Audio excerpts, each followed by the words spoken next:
Halo semuanya, balik lagi bersama saya.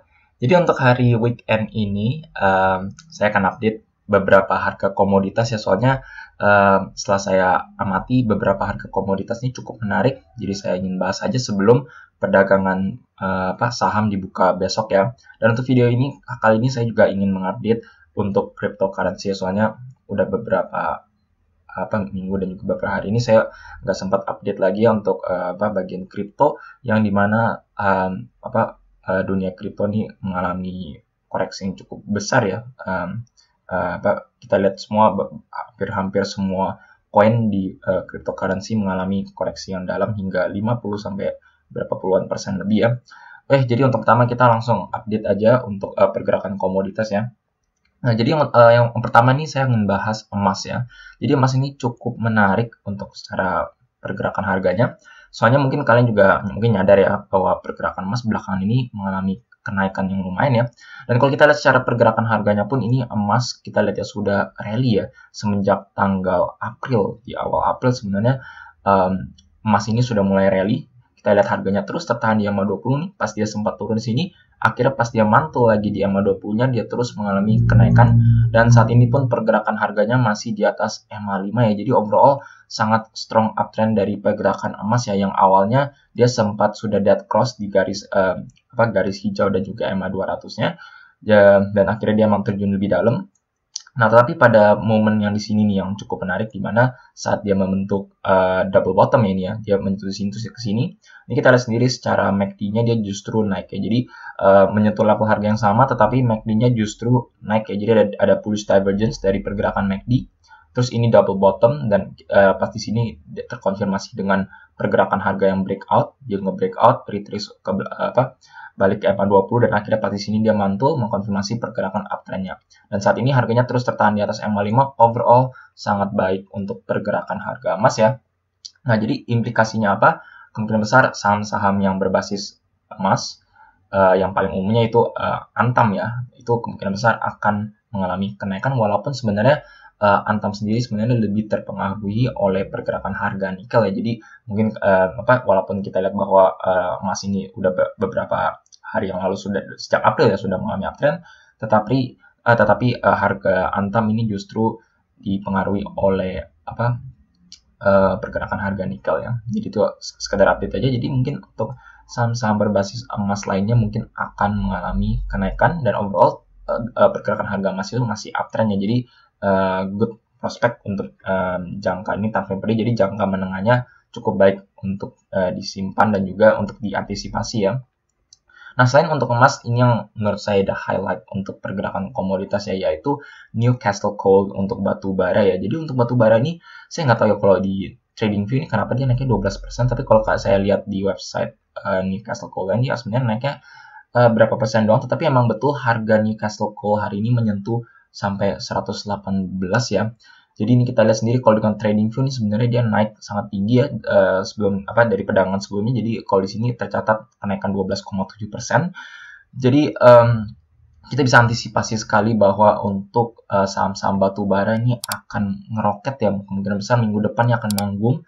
Contohnya seperti PTBA dan juga Adaro akan kembali manggung, dan yang sempat saya bahas ya emiten batu bara yang waktu hari Jumat itu MBAP. Yang kita tahu MBAP itu sudah menyentuh level tertingginya lagi tertahan resistnya. Dengan kenaikan coal seperti ini, kemungkinan besar MBAP ini bisa menyentuh level bisa break level resistnya untuk mencapai harga yang lebih tinggi ya. Oke, jadi itu untuk coal, dan selanjutnya kita akan bahas sedikit untuk pergerakan nikel. Nah, jadi untuk pergerakan nikel kan dia mungkin saya sempat bilang ya bahwa nikel ini sempat naik sampai 4,2% ini naiknya, jadi dia tembus level resisten, dan saat ini emang kita lihat secara pergerakan harganya sudah kembali di atas EMA 20 ya, overall back on track. Nah, waktu perdagangan hari Jumat itu nikel sebenarnya sempat koreksi ya, dan koreksinya cukup dalam, kalau nggak salah sampai minus 1,8 ya. Overall tuh menurut saya sih ya cukup wajar, soalnya kita ketahui perdagangan sebelumnya dia naik sampai 4,21% ya. Nah, tapi dengan perdagangan pada hari Jumat di penutupan ternyata nikel ditutup menguat dengan kenaikan 0,28% ya. Jadi overall cukup strong ya untuk pergerakan harga, tapi ini yang kalian perlu waspada ya. Nah, jadi untuk per 4 jamnya nih nikel sebenarnya sudah di level overbought ya, dan ini udah ada tanda-tanda pelemahan walaupun kita tahu dia sempat koreksi terus dia naik ke level yang sama nih ya. Jadi kayak seperti ini naik sama. Dan kita zoomin aja langsung ke per jamnya. Nah, jadi untuk per jamnya kita lihat ya dia naik ke level sini, turun terus dia naik ke level yang ketinggian yang relatif sama. Tetapi money flow index-nya justru dia turun ya, dan juga MACD-nya ini sudah ada pelemahan ya. Walaupun dia menyentuh level tinggi, jadi seperti menunjukkan double bottom dari pergerakan harga nikel. Jadi kalau menurut saya mungkin nikel juga akan bukan juga ya, maksudnya mungkin akan mengalami koreksi terlebih dahulu ya, koreksi sehat, soalnya memang di level overbought. Target koreksinya sih kalau masih tertahan uptrend di MA20, tapi overall kalau koreksi masih wajar sih kalau menurut saya, kalau dia koreksi menyentuh level supportnya di sekitar 1269 ya. Overall saat ini sih bisa dibilang nikel back on track kembali. Jadi kalau menurut saya mungkin kita masih bisa antisipasi nikel akan mengalami kenaikan dan kemungkinan besar akan ngetes pulang level resistnya yang sempat diuji ya, tetapi gagal, yaitu di sekitar 1336 berdasarkan MCX ya. Oke, jadi itu untuk update aja sekilas untuk pergerakan komoditas, dan ya kalian juga bisa antisipasi untuk di saham-saham berdasarkan komoditasnya ya. Dan saya untuk hari ini saya nggak bahas, soalnya saya akan fokus untuk pergerakan cryptocurrency ya. Oke, nah jadi cryptocurrency ini seperti yang kalian tahu drop sangat luar biasa sekali ya. Ini bisa dibilang drop yang cukup besar ya, bisa atau orang di dunia kripto bilangnya dip dari pergerakan harga kripto ya. So kalau kita lihat sendiri dengan time frame per day-nya, ini kripto pada Bitcoin, kita langsung ambil patokan Bitcoin. Pergerakan Bitcoin pun dia terjun sampai menembus MA200-nya ya, yaitu di garis putihnya, yaitu biasanya adalah a strong trendline dari jangka panjang pergerakan suatu sekuritas ya. Jadi overall kita lihat tembus level MA200, kita lihat di sini tertahan pas di level resistance ini, bounce, terus dia ketahan level resistance dan saat ini turun kembali di level supportnya di sekitar 493 juta ya. Nah, apa yang kita bisa antisipasi untuk pergerakan Bitcoin-nya? Jadi overall kita lihat secara pergerakan harga emang dia downtrend, masih di bawah MA20, bahkan masih di bawah MA10 ya. Nah, tapi kita lihat sini sebenarnya penurunan ini sudah mulai tertahan nih. Kita lihat sendiri dia sudah tidak bisa membreak level supportnya di sekitar 493 juta. Dan selain dari pergerakan harga pun kita lihat sini dari MACD-nya ini sebenarnya juga cukup menarik, dengan saat harganya dia turun di sini terus dia naik terus dia turun ke level yang relatif bisa dibilang relatif yang sama seperti sebelumnya. Ini MACD-nya justru dia naik ya dengan time frame per day, ada tanda-tanda dia mau melakukan dead cross dan golden cross. Dan selain itu, saat dia menyentuh level yang lebih rendah lagi, ini kita lihat bahwa money flow index-nya justru tertahan ke level yang lebih tinggi ya. Jadi overall kita bisa lihat bahwa dari histogram dan juga money flow index ini ada tanda-tanda bullish divergence dari pergerakan Bitcoin-nya, di mana kalau menurut saya mungkin Bitcoin akan tertahan di level segini di 493. Kemungkinan besar mungkin akan mengalami konsolidasi terlebih dahulu sebelum dia mungkin bisa menguji beberapa resistennya untuk mengalami kenaikan lebih ke atas jika emang bull marketnya akan berlanjut ya. Overall kita bisa lihat bahwa emang saat ini bull marketnya sedang berhenti terlebih dahulu, break MA200, kemungkinan besar Bitcoinnya akan berkonsolidasi beberapa kali, beberapa lama juga ya, sebelum dia bisa balik back on track, yaitu di atas MA20 dan kemungkinan besar balik ke bull run-nya ya. Nah, kita zoomin aja ke 4 jamnya dan oke. Jadi mungkin ada yang mungkin kalian juga nyadar ya, kalau di cryptocurrency ini kenapa level support sama resistance ini banyak banget ya, pusing ya. Maksudnya mungkin kalau kalian yang belajar teknikal juga ya, mungkin kalian nyadar ya sebenarnya kalau kalian pasang level support dan resistance kan nggak boleh terlalu, bukannya nggak boleh ya, jangan terlalu banyak ya, sehingga kalau kalian pasang segini banyak kan kalau kita lihat pusing ya, kita lihat pusingnya apa nih, level resistance di mana, level supportnya di mana. Ini kita lihat dengan time frame per day pun, ini apakah ini level support atau resistance? Justru ini bahkan justru tembus terus ya, kayak tidak terlalu menunjukkan level support dan resistance ya. Dan emang saya setuju, maksud saya kalau di saham emang biasanya mungkin kalau kalian nonton ya saat saya bahas analisa teknikal saham, itu biasanya level support dan resistance-nya nggak banyak ya, jadi emang pas di level-level tertentu saja. Tetapi kalau pada cryptocurrency saya pasangnya banyak, itu karena perdagangan Bitcoin ini dia 24 jam, sehingga dan biasanya kalau untuk trading tuh gimana ya, dengan time frame per day itu kurang terlalu cocok untuk cryptocurrency ya. Jadi kalau seperti ini, kalau kalian dengan time frame per day, kalian akan miss beberapa opportunity di mana kalian bisa sebenarnya melakukan trading di level support dan resisten ya. Dan seperti yang saya sempat sebutkan juga untuk bagian cryptocurrency, level support dan resisten ini sebenarnya cukup penting ya, sangat penting sekali justru. Soalnya kita ketahui analisa cryptocurrency secara teknikal itu sebenarnya cukup sulit dari pergerakan MACD dan juga money flow indexnya ya. Nah, langsung saya tunjukkan saja di mana level resistance dan support sebenarnya berperan cukup penting ya, terutama untuk kalian trading ya. Ini saya ambil contoh ya. Jadi ini mungkin kalau kita lihat per day-nya kan tadi waktu dia terjun ke bawah ini sebenarnya nggak terlalu menunjukkan tidak terlalu menunjukkan tanda-tanda itu level support resistance, soalnya kan langsung turun terus ya. Tetapi kalau dengan time frame per day, per 4 jam dan juga ntar ya ini dari 4 jamnya mungkin kalian sudah nyadar ya di beberapa level support ini sebenarnya udah ada tanda-tanda rebound. Dan itu jadi gini, jadi kalau di cryptocurrency itu kalau dengan time frame yang lebih rendah itu kalian bisa lihat bahwa sebenarnya tuh ada rebound along the way gitu ya. Jadi seperti ini ya, kalau kan ini time frame per 4 jam, saat dia tembus level ini nih support nih, kalian bisa enter soalnya kalian pikir oh ini menjadi level support nih, mungkin akan ada rebound, dan ternyata emang ada beberapa kali dia rebound sebelum dia akhirnya break supportnya lagi ya. Terus di sini juga break level support, tapi dia ada pantulan kembali ya, dimana sebenarnya kalau kalian entry pun sebenarnya kalian bisa melakukan beberapa profit dari pergerakan level support resist di cryptocurrency ya.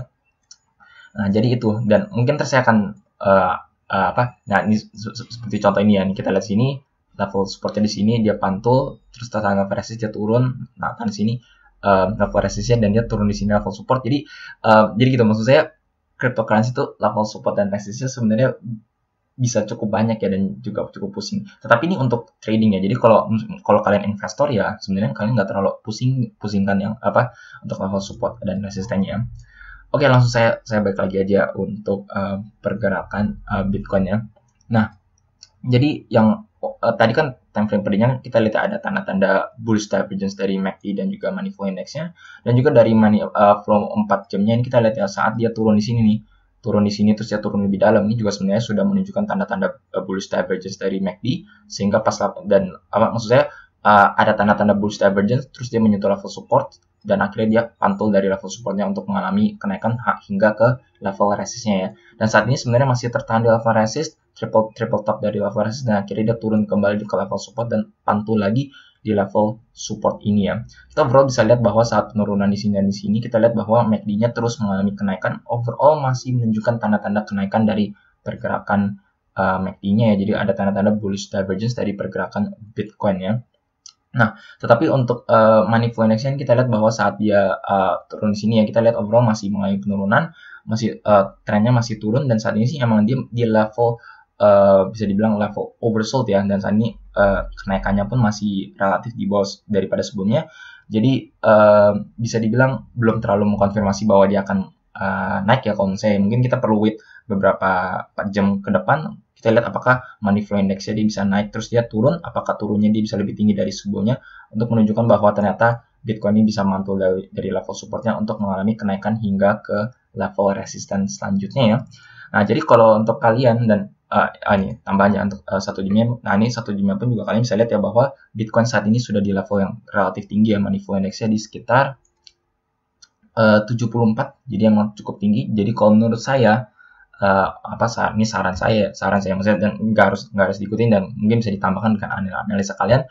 Mungkin kita masih bisa antisipasi bahwa Bitcoin akan koreksi ya, maksudnya mungkin dia naik ngatas sampai MA2, MA10 terus dia turun lagi. Jadi kalau kalian mau entry pun baiknya mungkin kalian entry aja pasang di level supportnya, yaitu di sekitar 493 juta ya, di sekitar sini, untuk mengantisipasi pantulan kembali di level supportnya untuk mengalami kenaikan ya.